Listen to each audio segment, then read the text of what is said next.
Excellence, Monsieur Ali Mahaman Lamine, Premier ministre de la République du Niger, Your Excellency Dr. Doto Biteko, Deputy Prime Minister and Minister for Energy of the United Republic of Tanzania, honorable ministers here present, distinguished delegates, scientists, nuclear experts, and partners from across our continent and beyond, a very good morning.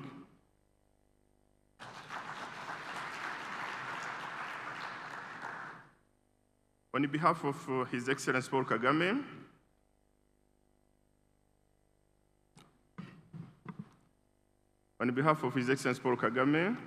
President of the Republic of Rwanda, I warmly welcome you to the first ever Nuclear Energy Innovation Summit for Africa, NEISA 2025.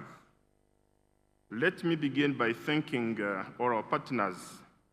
This important summit would not have been possible without your shared commitment to Africa's energy transformation. For anyone familiar with Africa's energy landscape and its related challenges, it is easier to understand the relevance of this summit. The future of the Africa energy landscape will continue to be driven by increasing energy demand and increasing population growth. According to some statistics, in not more than 40 years from today, Africa's population could exceed 3 billion people. Therefore, the continent will be potentially the largest energy market globally, driven mostly by industrialization, use of artificial intelligence, and urbanization, all necessary to achieve the continental development aspirations. At the same time, as we gather here today, there are more than 600 million Africans who do not have access to electricity. They rely on biomass and other non-clear energy sources to meet their basic energy needs. This situation results in increased pressure on available forest resources.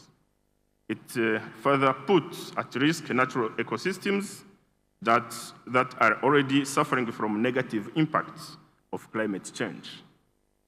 While Africa has significant solar, wind, and hydropower resources that can potentially meet the energy needs of all its population, these resources are not evenly distributed, which limits electricity access in many parts of the continent. This energy gap continues to hold back growth and development across the continent. To bridge this energy gap, now more than ever, our countries need to jointly work towards finding alternative solutions of energy production. And one of the best solutions for Africa to achieve its development agenda is to urgently adopt nuclear energy for power generation and other industrial applications. As we know, nuclear energy is categorized as a clean source of energy. Both the Paris Agreement and the COP29 have acknowledged its role in helping achieve global net zero carbon emissions, as will be discussed throughout this conference. And we should agree that investing in clean, reliable energy sources like nuclear is not just smart policy, it's a necessary step towards sustainable development. The use of nuclear energy will not only address the energy deficit, but also will potentially provide innovative solutions to advance other sectors, such as agriculture and healthcare, among others. Too often, when people hear the word nuclear, they think of harmful or dangerous use.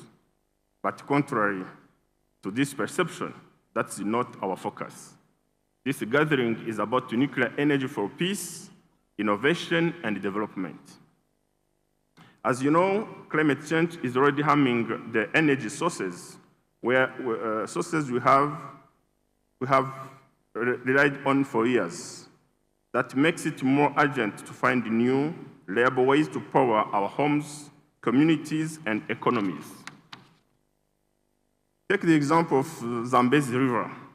In 2024, its water levels dropped significantly, forcing the Kariba Dam, one of Africa's largest hydropower plants, to cut back electricity generation. This led to power shortage and exposed how climate change is putting even our most dependable energy infrastructure at risk. We believe that in this context, Africa must act, and we must act together. As mentioned earlier, our continent is rich in energy resources. However, these are not equally spread and remain dependent on weather conditions. And that's why nuclear energy deserves our attention. It is clean, reliable, and does not depend on rain or sun.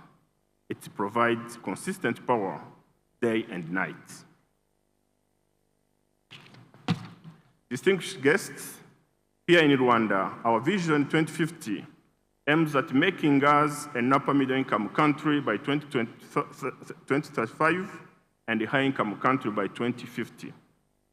For the implementation of this national development agenda, known as the Rwanda Vision 2050, our country will need up to 5 gigawatts in electricity generation capacity, or available internal energy sources can provide up to 1 gigawatt. Therefore, Rwanda has decided to use nuclear energy for power generation to avoid the imbalance in energy demand and supply. This will accelerate our economic transformation towards a knowledge-based economy. In this regard, we recognize the need for smaller and micro-nuclear power plants as pathway for smaller energy systems to afford nuclear energy in our national energy mix. In this context, Rwanda remains committed to fostering an open and supportive business environment, and we welcome partners from around the world to collaborate, localize their solutions, and scale impact not only in Rwanda, but across the continent. As I conclude, let me leave you with 3 messages to carry forward. First, in the African context, nuclear energy holds the potential to accelerate progress, strengthen essential services, and promote inclusive development across all communities during the energy transition. Second, Africa must lead this transition together through regional partnerships, innovation, and global cooperation. We can turn today's energy challenges into tomorrow's opportunities. Third, the time to act is now. Climate change is real, and our population is growing. We must diversify our energy mix, and nuclear is part of that solution.